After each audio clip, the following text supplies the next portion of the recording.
enough! This is your fault too, Addison. You let these aliens in and they lied to us. They betrayed us. You betrayed us. Zombies 5 is already making noise. Fans just watched Zombies 4, Dawn of the Vampires hit Disney+, and the first question everybody's asking is, what's next? The answer? Milo Manheim and Meg Donnelly are already teasing a wild future for this franchise. And if you thought zombies, werewolves, and aliens were enough, think again.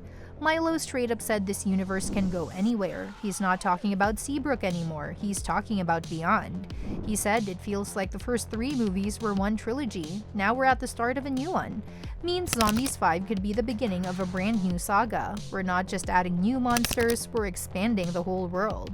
And Meg Donnelly? She's not holding back either. For her, the story isn't finished, not even close. She said this is just the start of the kids' story. By kids, she means Zed, Addison, Eliza, and Willa, the dream team of zombies, werewolves, and one very out-of-place alien-human hybrid. At the end of Zombies 3, Addison left Earth with her alien people to help them find a new home. But in Zombies 4, she's back with Zed, and they're on a sweet little college road trip, until, of course, things go sideways. That's when they discover a centuries-old war between daywalkers and vampires. So much for a chill summer vacation.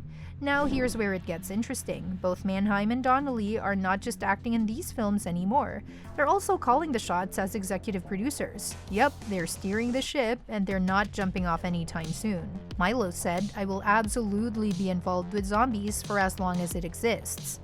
He's in it for the long haul, whether Zed and Addison are front of the camera or not. He's staying behind the scenes, making sure the zombies universe keeps growing.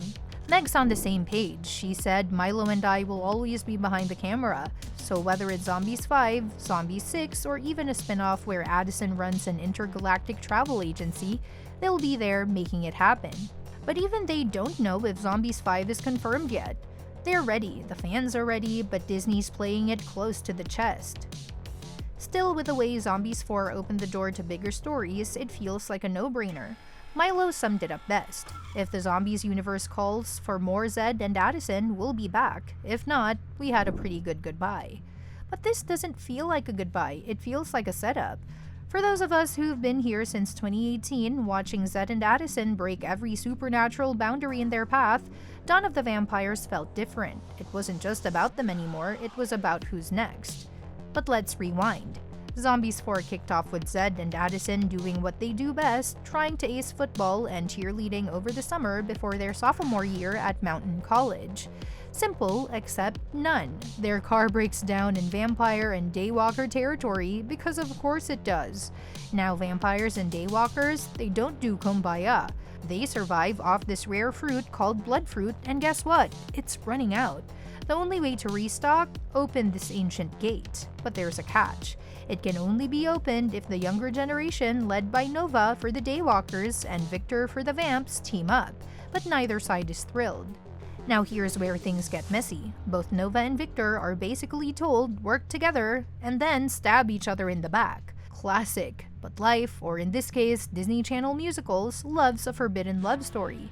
Nova and Victor start catching feelings mirroring the OG zombie cheerleader love saga of Zed and Addison. Nostalgic, right? But it's not all heart eyes and campfire songs. Once that gate opens, it's pure chaos. Nova's dad, Commander Bright, and the vampire boss, Eldris, throw down in a power flex that ends with half the orchard going up in flames. The last bit of bloodfruit, toast. But the kids? The kids pull off the ultimate heist. Nova and Victor rally their crew to steal the Lightstone and Darkstone, these powerful gems that fuel their towns. When they unite these stones in a magical cauldron room, because why not, they discover the stones are 2 halves of a single moonstone.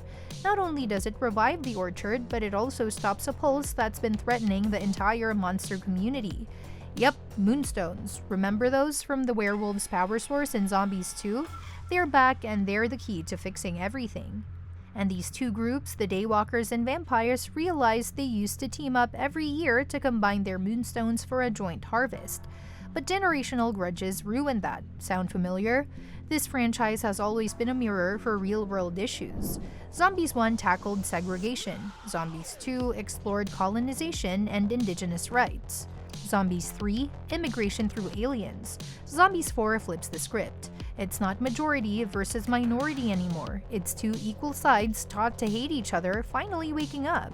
Zed and Addison aren't just bystanders here. As they help Nova and Victor, they're also learning. Their chase the dream at any cost mindset softens. They realize that life's about people, not trophies, and that's a big deal considering they've been laser focused on being the best since movie 1.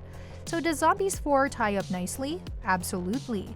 But it does leave the door wide open for Zombies 5. Oh, you bet. Disney drops hint after hint. The obvious one is how Zombies 4 introduces a fresh batch of characters: Nova, Victor, Ray, Vera, Vargas. Meanwhile, the OGs like Zed and Addison, Willa, and Eliza are more like senior members. There's even a musical number where Zed and Addison sing, "We're passing you the torch, so don't hesitate." That means Zombies 5 will be their show. But Disney's not subtle. The real teaser comes in the final scene. Nova and Victor are sharing a sweet moment by the ocean when an enormous water funnel bursts out. That's not weather, that's a setup. Aquatic monsters are on the way, mermaids to be specific. Remember the animated epilogue from Zombies 3? Mermaids were already teased as part of this universe. Looks like they're about to make a full splash in Zombies 5.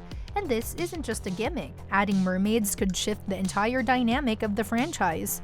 We've seen land monsters, zombies, werewolves, aliens, vampires, daywalkers, but ocean-based creatures? That's new territory, literally. Think of the possibilities. Underwater kingdoms, new moonstone lore, maybe even conflicts over water rights. It's a franchise goldmine.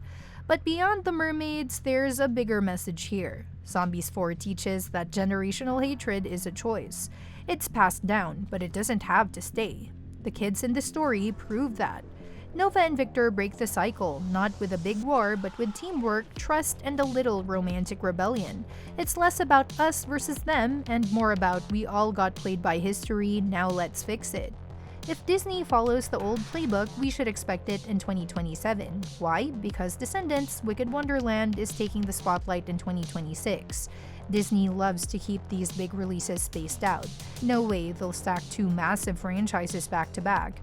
Now here's the twist. Milo Manheim has already hinted this could be the start of a new trilogy. If that's true, Zombies 5 is not an if, it's a when. And all signs point to 2027 being the year when Zombies flips the script again. If you're ready to dive into the next chapter, hit that like button. Drop your wildest Zombies 5 theory in the comments. And don't forget to subscribe because the moment Disney makes it official, you'll hear it here first. The zombie saga is far from over.